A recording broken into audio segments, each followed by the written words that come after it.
ஆண்டவருக்கு மகிமை உண்டாவதாக.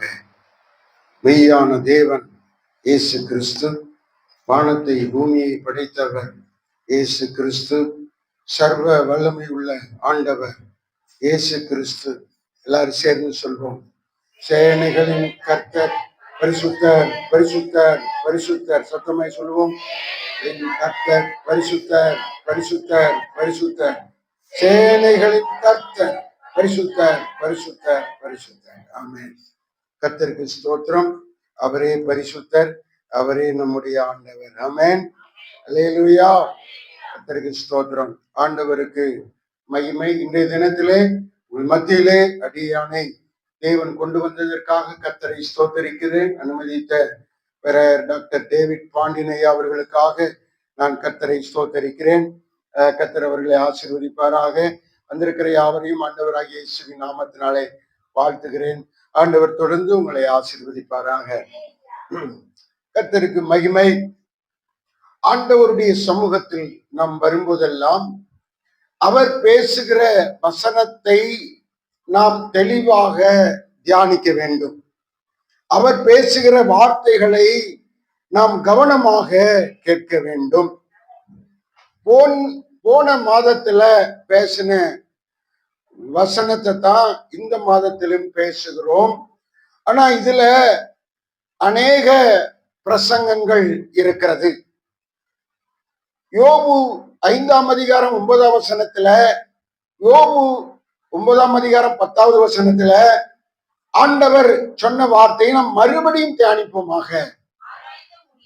ஆராய்ந்து முடியாத பெரிய காரியங்களை, எண்ணி முடியாத அதிசயங்களை அவர் செய்கிறார். கர்த்தர் செய்கிறார், இயேசு செய்கிறார், தேவாதி தேவன் செய்கிறார். அல்லேலூயா. 2 பெரிய பிரசங்கம் இருக்குது இல்ல.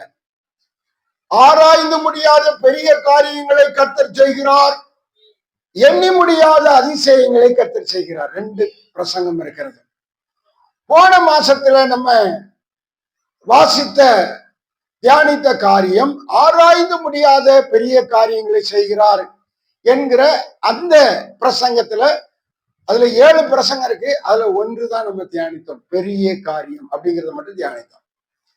இந்த மாதத்துல நம்ம என்ன தியானிக்க போகிறோம் என்று சொன்னால், ஆண்டவர் நல்ல சத்தியங்களை நம்மிடத்துல பேசுவார்.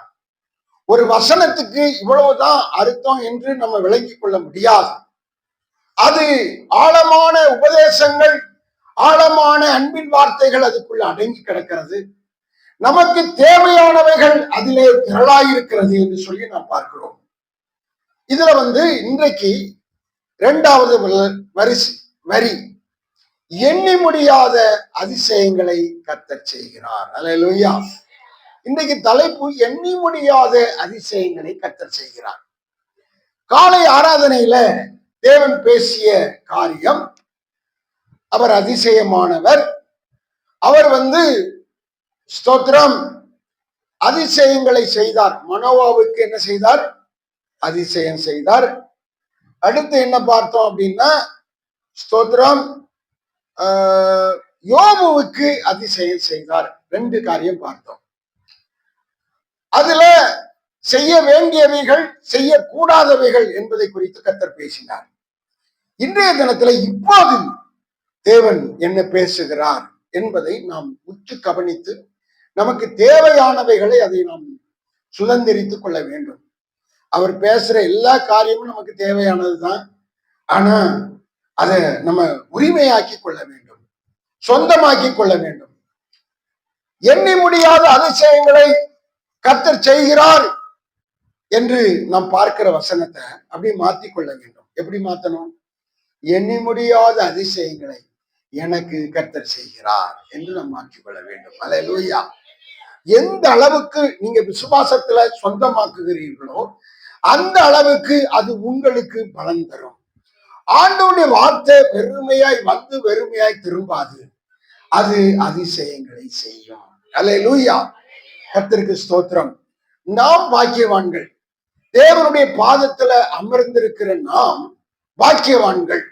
வசனத்தை கேட்கிற நாமும் நம்முடைய குடும்பமும் பாக்கியம் உள்ளது. அல்லேலூயா. கர்த்தருக்கு ஸ்தோத்திரம். ஆண்டவர் அதிசயம் செய்ய வேண்டும். ஏன் அதிசயம் செய்யணும்? அதிசயம் செஞ்சா எனக்கு என்ன கிடைக்கும் அப்படின்னு நீங்க நினைக்கலாம். ஸ்தோத்திரம். அதிசயம் செய்கிறதுனாலதான் ஆண்டவர் நமக்கு தெய்வமாக இருக்கிறார். அல்லேலூயா. நம்மை போல சாதாரணமா இருந்து விட்டால், அதிசயமே செய்யாமல் இருந்து விட்டால் அதுல ஒரு புரோஜனம் இருக்காது. ஆமென். ஆண்டவரிடத்தில் நாம் வருகிற போது ஆண்டவர் நமக்கு என்ன தேவையோ அதை விசாரித்து அவர் நமக்கு தர வேண்டும், தருகிறார். இதுல நம்முடைய விசுவாச அளவு எப்படியோ அந்த அளவுக்கு நமக்கு நன்மைகள் கிடைக்கிறது, மேன்மைகள் கிடைக்கிறது. பிரியமானவர்களே, நாம் அதை பெற்றுக்கொள்ள வேண்டும். அல்லேலூயா. ஒரு அல்லே சொல்லுங்க. வேதம் சொல்லுகிறது, அவர் எண்ணி முடியாத அதிசயங்களை செய்கிறார். நமக்கு தினந்தோறும் காலையில எழுந்திருக்கிறதுல நைட்டு படுக்கிற வரைக்கும் திரளான அதிசயங்கள் நமக்கு தேவைப்படுகிறது. அதிசயம்னா என்ன உங்களுக்கு யாருக்காவது தெரியுமா அப்படின்னா, அதிசயம்னா என்ன அப்படின்னு பைபிள்லயே ஒரு வசனம் இருக்குது. அல்லேலூயா. மத்தேயு எடுத்தவங்க வாசிங்க. மத்தேயு எடுத்தவர்கள் வாசிக்கலாம்.